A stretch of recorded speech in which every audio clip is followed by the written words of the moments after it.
भारतीय टीम के former captain Sunil Gavaskar साहब ने सनराइजर्स लीड्स जिन्होंने दी 100 के अंदर पाकिस्तानी स्पिनर अबरार अहमद को ऑक्शन में खरीदा, उनको ये कहा है कि अबरार अहमद को टीम से निकालो, क्योंकि जो पैसे आप अबरार अहमद को देंगे, अबरार अहमद टैक्स पे करेगा, पाकिस्तान गवर्नमेंट के पास पैसे आएंगे, उन्हीं पैसों से पाकिस्तान जो है हथियार खरीदेगा और वही हथियार भारत के खिलाफ इस्तेमाल होंगे। मैं अब यकीन माने, मैं उनकी बड़ी रिस्पेक्ट करता हूं सुनील गावस्कर साहब की। एज ए क्रिकेटर वो ग्रेट रहे, भारत के कप्तान रहे। और आपको मैं एक बात बताऊं, 92 में जब पाकिस्तान वर्ल्ड कप जीता था, ये वाहिद ओवरसीज क्रिकेटर हैं जिनको पाकिस्तान गवर्नमेंट ने उस तकरीब में बुलाया था, जो सेलिब्रेशन तकरीब हमने रखी थी। वाहिद सुनील गावस्कर साहब थे जिनको पाकिस्तान गवर्नमेंट ने बुलाया था मेहमान के तौर पर 92 की सेलिब्रेशन के अंदर। वुड यू इमेजिन इट, भारतीय क्रिकेटर आ रहे हैं, कोई और क्रिकेटर नहीं आ रहे। उसकी वजह यह थी कि सुनील गावस्कर साहब वो पहले क्रिकेटर थे जिन्होंने ये पेशगोई की थी कि पाकिस्तान 92 का वर्ल्ड कप जीतेगा। और ये वही सुनील गावस्कर साहब हैं जिनसे बाबर आजम मिले। बाबर आजम बड़े रिस्पेक्ट इनको दी, इन्होंने भी बाबर आजम को काफ़ी हेल्प आउट किया कुछ चीज़ों के ऊपर। और जब बाबर आजम के खिलाफ हमारे अपने ही फॉर्मर क्रिकेटर्स हुए थे, तब सुनील गावस्कर साहब ने बाबर आजम के लिए बड़ी आवाज़ भी उठाई थी। ये कुछ मैं दूसरा पहलू भी इनका दिखा रहा हूँ। मगर आज का भारत एक डिफरेंट भारत हो चुका है, जहां पर पाकिस्तान के ऊपर, मैं नहीं कह रहा कि पाकिस्तान के हक में, बट पाकिस्तान के ऊपर एक न्यूट्रल ओपिनियन भी नहीं दी जा सकती। वो भी अब आप उनके लोग आपके खिलाफ हो। अब सोचिए, सुनील गावस्कर साहब जैसा कद काट का क्रिकेटर, जिसमें पाकिस्तान के ग्रेट फैन की बात नहीं कर रहा, ग्रेट क्रिकेटर्स उनको अलग रिस्पेक्ट देते हैं कि यार one of the big gun in India cricket, उनको रिस्पेक्ट मिलती है।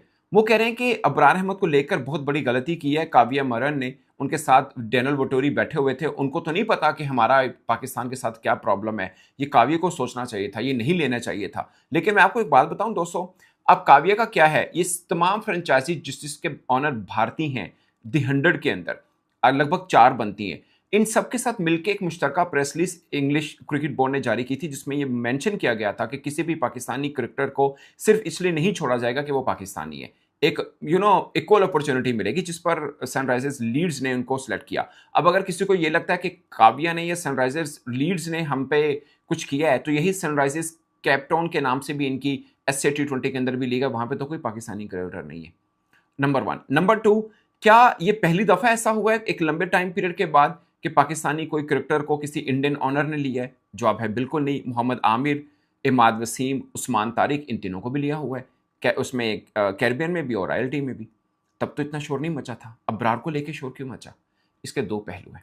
नंबर 1, एक तो मुस्तफिजुर रहमान का भी इशू बना, उसके ऊपर इतना वो वेल मचा कि वो वर्ल्ड कप तक उसका असर गया। बांग्लादेश ने वर्ल्ड कप में पार्टिसिपेट नहीं किया, पाकिस्तान ने उनको सनराइजर्स लीड्स ने अबरार अहमद को जो साइन अप किया दी 100 में, उसके ऊपर मेरा ख्याल है किसी भी बड़े फिगर की तरफ से जो सबसे क्रिटिकल किस्म की तनकीद आई है ना, सबसे आप कह लें कि ब्रूटल किस्म का टेक किसी ने दिया, तो वो सुनील गावस्कर है। सुनील गावस्कर ये कहते हैं कि पाकिस्तानी खिलाड़ी को पैसे देने का मतलब किसी इंडियन फ्रेंचाइज की तरफ से वो ये है कि आप अपने ही शहरियों की, अपने ही फौजियों की हलाकत के लिए सामान दे रहे हैं। मतलब लुबे-लुबाब यही है। कैसे यहाँ जरिया बन रहे हैं वो, कैसे कि आपने पाकिस्तानी क्रिकेटर को पे किया, जैसे सनराइजर लीड्स ने वो जो तकरीबन 7 करोड़ में परचेज़ किया है अबरार को दी 100 के लिए, तो आपने अबरार को 7 करोड़ दिए, उसमें से टैक्स कटेगा गवर्नमेंट ऑफ पाकिस्तान का, तो गवर्नमेंट ऑफ पाकिस्तान को जो टैक्स है वो हथियार ख़रीदने में लगाएगी, और फिर वो हथियार कहाँ पर इस्तेमाल होंगे वो सबको पता है। ठीक है, तो अब सीन ही है कि सर हथियार तो आप लोगों की साइड से भी बनते हैं, इस्तेमाल वो भी होते हैं। आपने कौन सा पैसों से चमचे कड़चे, प्रेशर कुकर, हांडियाँ, दाल चावल, थ्रेशर या गन्ने का रस कढ़ने वाली मशीन लेनी होती है? आपकी तरफ से भी हथियार ही बनते हैं। वो हथियार किधर यूटिलाइज होते हैं वो आपको भी बड़े अच्छे तरीके से पता है। आप चाहते हैं कि we should go deep into it. मेरा हमेशा से बड़ा अच्छा स्टांस रहा है कि यहाँ पर ना, अच्छा सा तो खैर नहीं मैं कहूँगा, मेरा स्टांस बड़ा जिसे कहते हैं रुतलेस सा रहा है। वो ये है कि दूध का धुला बनने की कोशिश ना किया करें दोनों साइड्स। जिसने भी थोड़ी बहुत ही पाकिस्तान इंडिया की हिस्ट्री पढ़ी हुई है, पॉलिटिक्स पढ़ी हुई है, उसे बड़े अच्छे तरीके से पता है जियोपॉलिटिकली क्या होता है। आपके अपने पॉडकास्ट में आके जो आपके आर्मी के लोग हैं वो क्या क्या बात कर रहे होते हैं, वो कोई ठगी छुपी है? आप ही के आर्मी के लोग हैं। वो जो इंसर्जेंसीज के बारे में बात करते हैं वो कौन कर रहा है? आप अगर क्रिकेट को साइड पर रखें तो वो बहुत अच्छा है, बजाय इसके कि आप उसको यही गंदी पॉलिटिक्स के साथ उसे मज़ीद गंदा करें। आई नो कि वो ये सिर्फ और सिर्फ वो मुफ्त का पैट्रियोटिज़म है, जिसकी ये जो पैट्रियोटिज़म है ना, सीधी सी एक बात बताऊं, इसका कुछ 100, 120, 130 या मैक्स 150 साल पहले कोई कॉन्सेप्ट नहीं था। वो सिर्फ इतना ही कॉन्सेप्ट था कि बंदा जहाँ पे रहता था ना, उसे उन गली कूचों से मोहब्बत थी। हाँ यार, ये मैं इधर ही रहता हूँ तो ये गली कूचे मेरे देखे वाले हैं तो मुझे इससे मोहब्बत है, बस इस लेवल तक थी। ये मुल्कों शुल्कों वाली तो गेम ही नहीं थी। आपने इंसानों को डरबों में कैद कर दिया, फिर लकीरें खींच दी, फिर उनको बॉर्डर का नाम दे दिया, कंट्रीज़ का नाम दे दिया, आपने पासपोर्ट्स बना दिए, आपने फ्री वर्ल्ड जिसे कहते हैं वो ख़त्म कर दिया था कॉन्सेप्ट।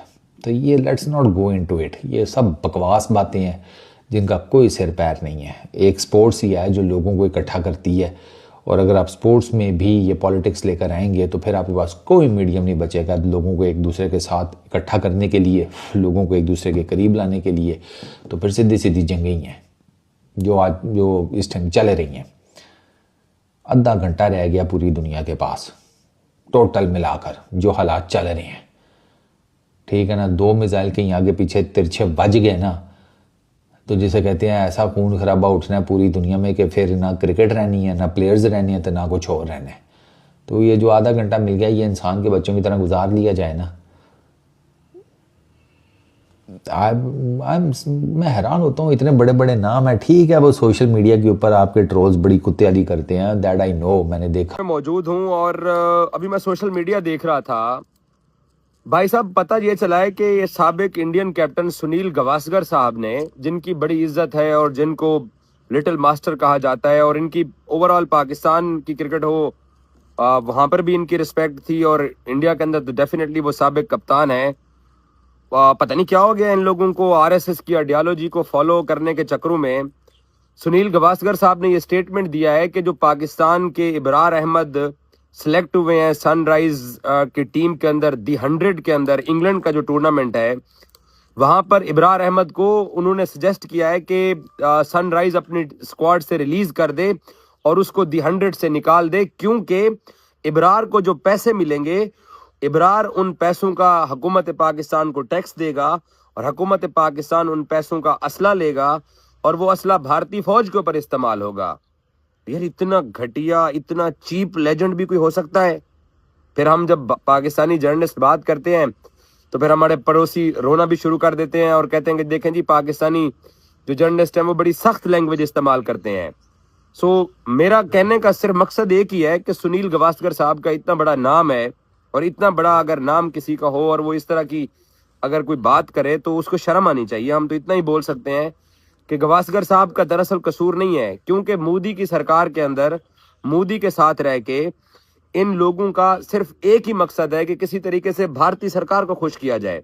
अब ये बंदा आईसीसी इवेंट्स के अंदर भी, एशिया कप में भी पाकिस्तानी कमेंट्री पैनल्स के साथ बैठ के कमेंट्री करता है, और ये बंदा साथ साथ जो है वो तमाम जो इंडिया पाकिस्तान के मैचेस होते हैं वहां पर ये कमेंट्री करने के लिए भी आता है। तो अगर वो ये कहता है कि जी इब्रार अहमद ये पैसे दहशतगर्दों को जाके देगा, नॉन स्टेट्स एक्टर को देगा, या ये पैसे जो हैं वो गवर्नमेंट ऑफ पाकिस्तान को देगा, अब हुकूमत पाकिस्तान जो इंडिया के खिलाफ असला इस्तेमाल करती है वो इब्रार अहमद के पैसों के ऊपर बैठी हुई है।